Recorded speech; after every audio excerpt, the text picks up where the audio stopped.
Assalamualaikum warahmatullahi wabarakatuh. Waalaikumsalam warahmatullahi wabarakatuh. Salamnya kurang kompak.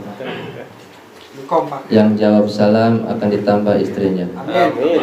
Assalamualaikum warahmatullahi wabarakatuh. Waalaikumsalam warahmatullahi wabarakatuh. Yang jawab salam semoga terkabul, bertambah istrinya dalam ketaatan, bukan tambah dua. Bukan tambah dua, tambah ketaatannya. Innallaha yuhibbul witra. Allah itu menyukai bilangan yang ganjil. Tadi baru dua, salamnya tinggal satu kali lagi. Assalamualaikum warahmatullahi wabarakatuh. Waalaikumsalam warahmatullahi wabarakatuh. Alhamdulillahilladzi fataha minal khairi kulla mughlaq. Asyhadu an la ilaha illallahul malikul khaliq. Wa asyhadu anna sayyidana Muhammadan as-sadiqul musaddaq.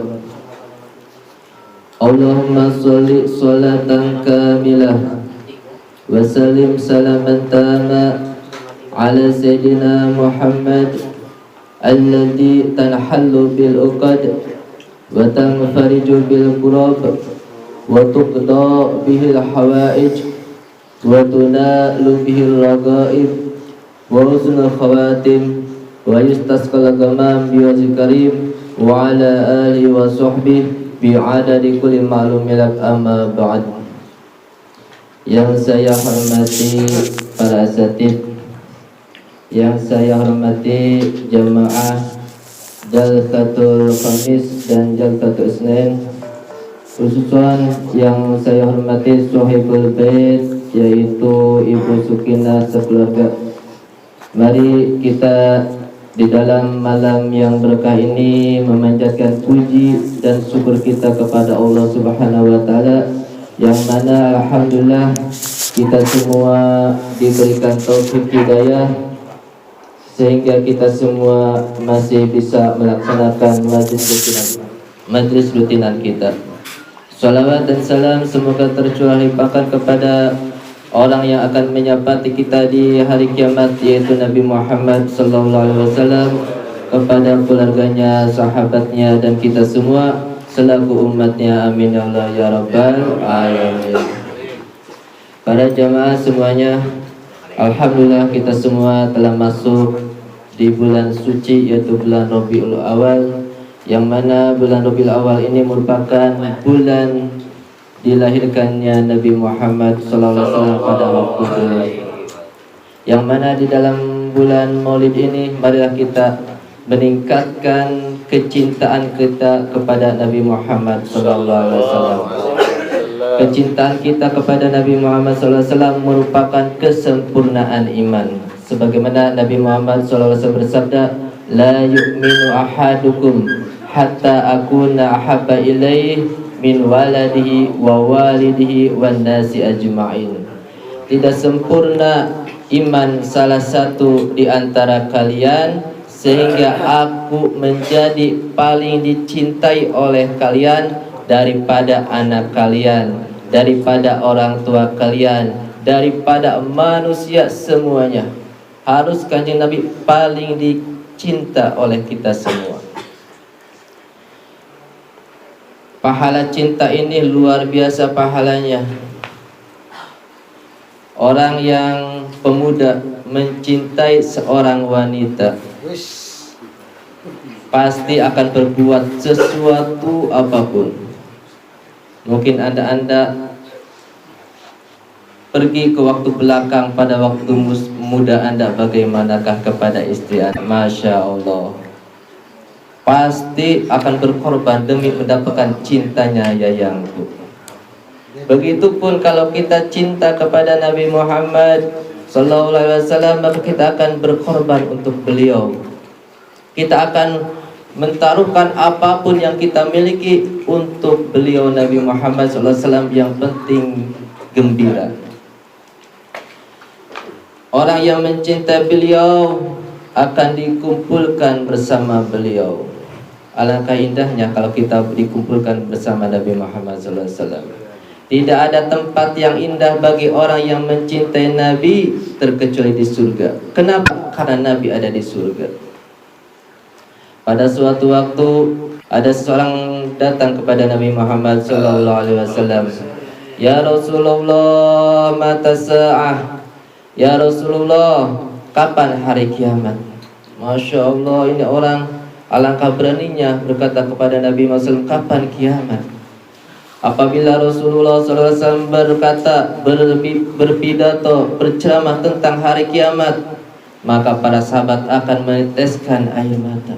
Apalagi Sayyidina Abu Bakar Siddiq akan terus menangis apabila mendengar ceramah beliau Nabi Muhammad SAW.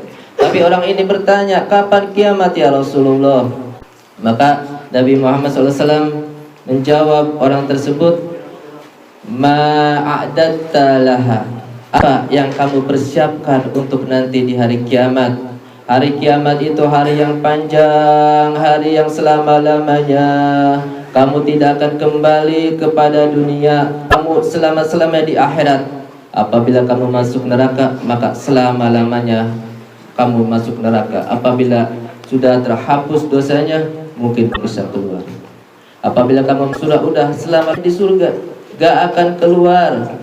Maka Nabi bertanya kepada orang tersebut, ma'adattalaha, apa yang kamu persiapkan untuk nanti di hari kiamat?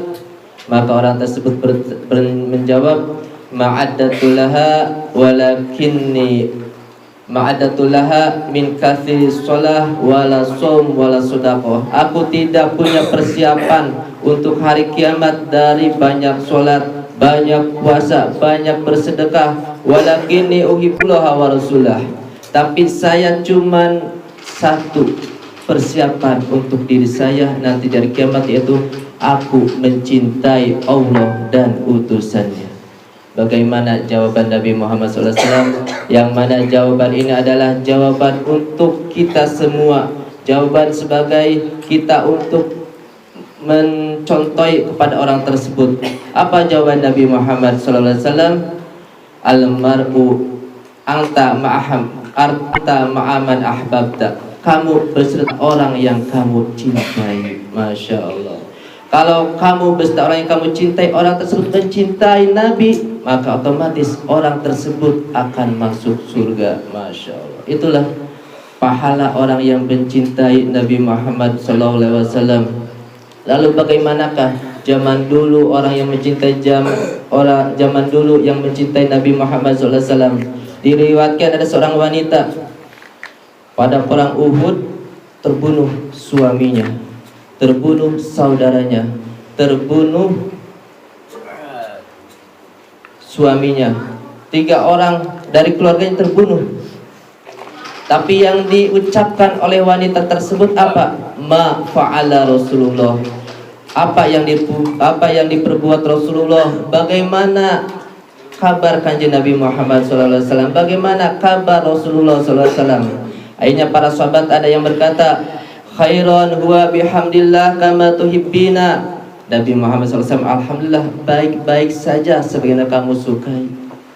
Akhirnya wanita tersebut berkata lagi, arini yang duru ilaih. Coba mana kanjeng Nabi, aku ingin melihatnya. Apakah dia selamat atau celaka?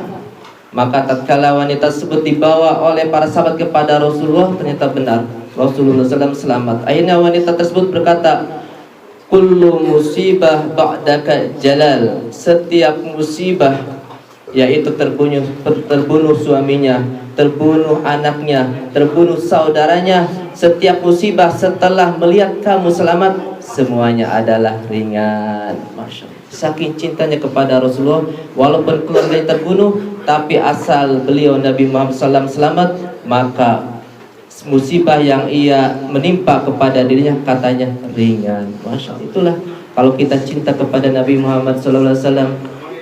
Ada riwayat lagi, ada seorang hamba saya yang bernama Thauban datang kepada Nabi Muhammad SAW. Ya Rasulullah, la anta ahabu ilayya min ahli wa mali. Ya Rasulullah, kamu itu orang yang paling dicintai oleh diriku daripada keluargaku, daripada hartaku. Wa inni la'azkuruka fama asbiru hatta aji'a li'anzuru ilaik. Saya tidak sabar ya Rasulullah, saya kangen kepadamu ya Rasulullah, sehingga hari ini aku datang kepadamu ingin melihat raraimu, ingin melihat wajahmu yang tampan, ingin mendengar suaramu yang merdu, ingin melihat perilakumu yang indah.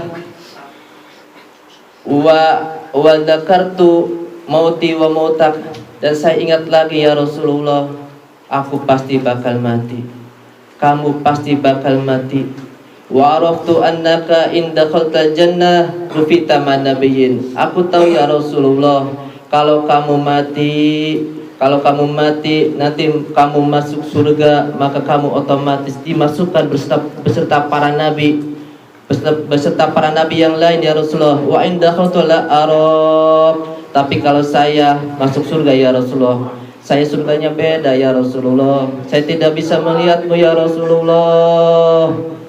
Maka turunlah ayat kepada orang tersebut, wa may yuti'illaha wa rasula fa ulaika ma'al ladina an'ama Allahu 'alaihim minan nabiyyina wasiddiqina wasyuhada wassalihin. Maka barang siapa yang taat kepada Allah dan utusannya, maka mereka itu dikumpulkan beserta para nabi, para siddiqin, para syuhada, dikumpulkan. Walaupun orang tersebut berbeda surganya dengan Nabi Muhammad SAW, tapi orang tersebut bisa melihat kanjeng Nabi dari surga, dari kejauhan. Kadang bisa berziarah kepada kanjeng Nabi Muhammad SAW. Itulah kalau kita cinta kepada Rasulullah, walaupun kita berbeda surganya, kita bisa melihat kanjeng Nabi di surga yang berbeda. Maka orang tersebut, sahabat tersebut merasa rugi kalau tidak melihat Rasulullah. Bagaimana rarainya, bagaimana ucapannya, bagaimana perilakunya kanjeng Nabi sangatlah indah. Tidak ada orang kafir kalau melihat perilaku Nabi Muhammad SAW pasti akan masuk Islam. Berapa banyak orang-orang kafir dengan perilaku kanjeng Nabi yang bagus masuk Islam. Masya Allah, masuk Islam. Apalagi ceramahnya kanjeng Nabi Muhammad SAW.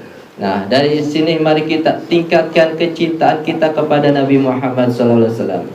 Kalau kita sudah meningkatkan cinta kita kepada Nabi Muhammad SAW, maka dari cinta itu akan berbuah satu, banyak membaca sholawat.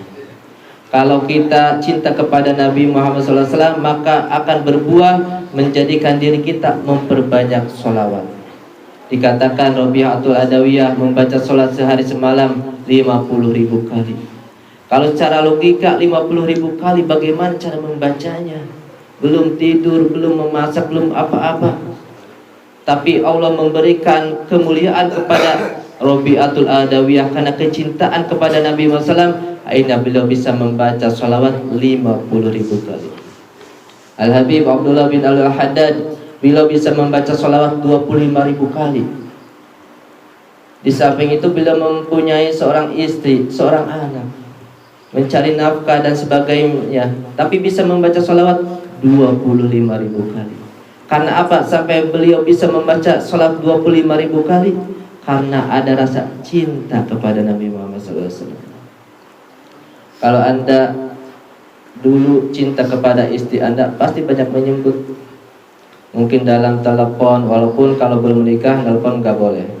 Tapi ini cuma contoh doang. Beb, assalamualaikum beb, lagi ngapain? Oh, terus disebut-sebut namanya, itu karena cinta.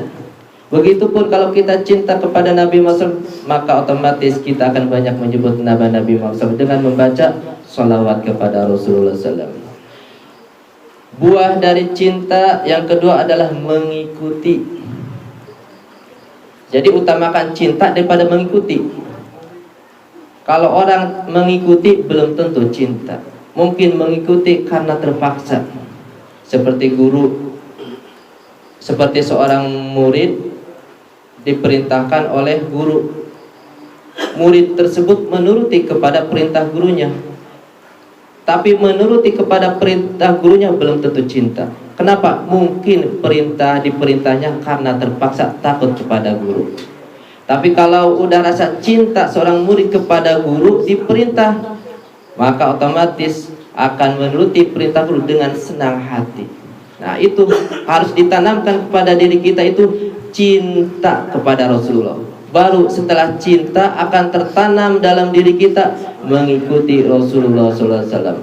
Kalau udah mengikuti Rasulullah, maka ikutilah Rasulullah dari segi perbuatan apapun. Bagaimana cara makan Nabi, bagaimana cara minum Nabi, bagaimana cara tidur Nabi, semuanya akan diikuti. Karena apa? Karena cinta kepada Rasulullah SAW. Sayyidina Ali bin Abi Thalib, beliau sampai rela tidur di tempat tidurnya Rasulullah SAW. Padahal dalam waktu tersebut Rasulullah tidur di luar, dijaga oleh orang-orang kafir. Kalau kanjeng Nabi keluar, maka akan tebas lehernya kanjeng Nabi Muhammad SAW. Tapi Sayyidina Ali bin Abi Thalib rela tidur di tempat Rasulullah SAW. Rasulullah keluar dengan membaca ayat dari surah Yasin, tidak kelihatan oleh orang kafir. Akhirnya Sayyidina Ali tidur di tempat tidur Rasulullah SAW. Kalau Sayyidina Ali keluar, bakal ditebas. Tapi Sayyidina Ali bin Abi Thalib rela tidur di tempat Rasulullah. Karena apa? Karena ada rasa cinta kepada Rasulullah. Walaupun nyawa taruhannya, akan dikorbankan nyawa tersebut untuk Sayyidina Kanjeng Nabi Muhammad SAW. Karena ada rasa cinta. Kalau orang udah ada rasa cinta kepada Kanjeng Nabi, akan berbuah lagi. Mungkin kalau banyak harta, akan menyisakan hartanya untuk merayakan Maulid Nabi Muhammad dengan mengadakan acara. Mungkin. Coba Anda lihat orang-orang yang mengadakan acara Maulid, ada yang mewah-mewah luar biasa.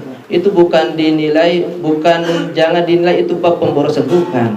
Itu bab syukur kepada Nabi Muhammad SAW. Kalau orang merayakan Maulid Nabi mewah-mewah, Masya Allah, mewah sekali, itu bukan bab boros, bukan, tapi bab syukur kepada Nabi Muhammad SAW. Karena apa syukur? Karena orang tersebut dijadikan umat Nabi Muhammad SAW. Yang mana umat kanjeng Nabi Muhammad SAW, kuntum khair ummah, kalian itu sebaik-baik umat kanjeng Nabi Muhammad SAW. Jangan dikira merayakan Maulid Nabi itu banyak fadilahnya. Bagaimana kalau mengadakan Maulid Nabi seperti di blog-blog ada tausiah, itu paling lebih besar lagi. Setiap orang yang mendengarkan tausiah dari acara Maulid Nabi, maka pahalanya akan mengalir kepada orang yang mengadakan acara, kepada panitia yang mengumpul dana, kepada panitia yang berpikir dengan pikirannya untuk acara Maulid, kepada panitia bagaimana acara ini selesai sampai dengan beres. Pahalanya akan mengalir setiap orang yang hadir dalam acara Maulid Nabi Muhammad SAW tersebut. Ada seorang dari penduduk Basrah. Orang ini Masya Allah ahli maksiat. Tidak ada minuman arak terkecuali diminum. Merek arak apa saja akan diminum oleh orang tersebut. Wanita apa saja akan diperkosa oleh orang tersebut. Saking bejatnya orang tersebut, orang-orang gak suka kepada orang tersebut. Masyarakat di sekitarnya gak suka kepada orang tersebut. Dan ada keanehan dari orang ini. Apa keanehannya? Setiap datang bulan Maulid Nabi Muhammad SAW, setiap datang bulan Rabiul Awal, orang ini mengadakan acara Maulid besar-besaran. Dan berjalan waktu mengadakan Maulid ini sampai lama sekali, sampai orang tersebut meninggal. Sampai meninggal gak pernah terputus mengadakan acara Maulid Nabi Muhammad SAW. Tatkala orang ini meninggal, ada suara yang menyuruh kepada penduduk Basrah, ya ahla Basrah, uhduru wasyhadu janazata wali min auliyaillah wa innahu ajijun andi Wahai penduduk Basra, hadirilah, saksikanlah jenazah orang ini. Orang ini ada termasuk wali dari wali Allah. Orang ini tersebut mulia menurutku. Masya Allah. Padahal waktu hidupnya bagaimana? Tidak ada satu merek arak pasti pernah diminum. Tidak ada wanita yang apa saja pasti pernah diperkosa. Tapi ada suara seperti itu supaya menghadiri jenazah orang tersebut. Malah dikatakan wali dari wali Allah. Akhirnya tatkala disolatkan, dipendam, akhirnya penduduk Basra ada yang bermimpi. Orang tersebut dimimpikan memakai pakaian dari sutra. Masya Allah, berjalan berlagak-lagak. Orang tersebut ditanya oleh orang yang bermimpi, Bima nilta hadil fadilah. Dengan apa anda mendapatkan keutamaan seperti ini wahai fulan? Akhirnya orang tersebut berkata, bita'dimi maulid Nabi, dengan sebab mengagungkan maulid Nabi Muhammad sallallahu alaihi wasallam. Masya Allah, lihatlah orang yang segitu bejatnya dengan mengarayakan maulid Nabi dimuliakan oleh Allah Subhanahu wa taala. Apalagi orang yang suka sholat, apalagi orang yang suka menghadiri pengajian, apalagi orang yang suka hadir pada sholawatan, ditambah merayakan maulid Nabi, alangkah besar pahalanya yang akan didapatkan oleh orang tersebut. Semoga kita semua bisa merayakan maulid Nabi Muhammad sallallahu alaihi wasallam. Malah Imam Suyuti berkata, "Ma min muslimin quri'a fi baitihi maulidin Nabi." Tidak ada satu orang muslim di dalam rumahnya dibacakan maulid Nabi illa rafa'allahu qahta, terkecuali Allah akan mengangkat paceklik, kemarau akan diangkat. Coba kita kembali ke waktu belakang. Waktu belakang sebelum maulid kita kemarau, kekurangan air. Pas bulan maulid turun hujan. Masya Allah. Pas bulan maulid turun hujan. Nah, Imam Suyuti mengatakan barang siapa yang membaca maulid di rumahnya bakal diangkat kemarau. Wal wabah, dan akan diangkat wabah penyakit termasuk corona. Insya Allah bakal diangkat. Malah ada seorang dikatakan oleh Al-Habib Abdul Al-Muhdar, beliau mendengar dari ulama lain bahwa ada seorang ulama bermimpi kanjeng Nabi Muhammad SAW.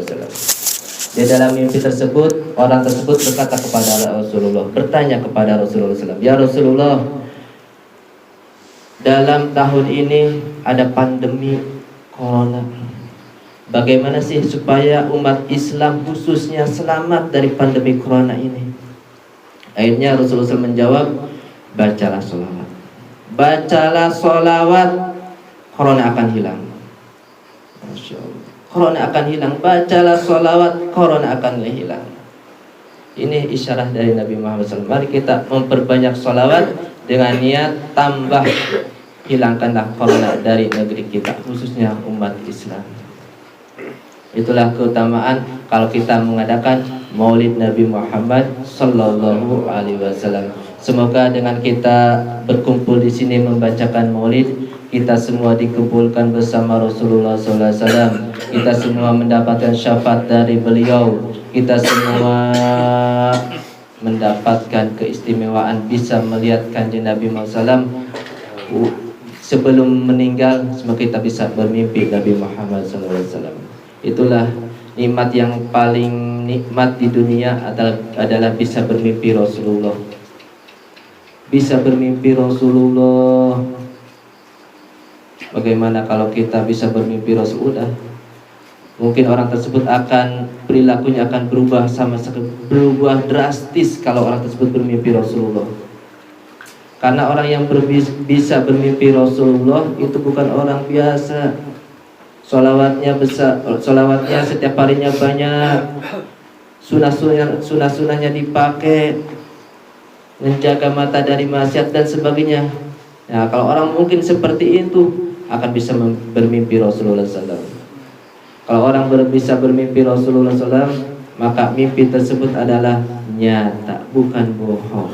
Bukan bohong. Karena setan tidak bisa menyerupai wajah Rasulullah SAW. Semoga kita bisa bermimpi Rasulullah SAW sebelum kita mati. Amin ya Allah ya Rabbal Alamin. Segini saja dari saya. Semoga dengan tausiah yang pendek ini bermanfaat bagi saya, umumnya untuk kita semua. Dan semoga dengan pembacaan maulid ini menjadikan keluarga Ibu Sukina menjadi berkah hartanya, khususnya kepada beliau, umumnya kepada desa kita, desa Cibulan. Amin ya Allah ya Rabbal Alamin. Billahi taufiq wal hidayah. Wassalamualaikum warahmatullahi wabarakatuh.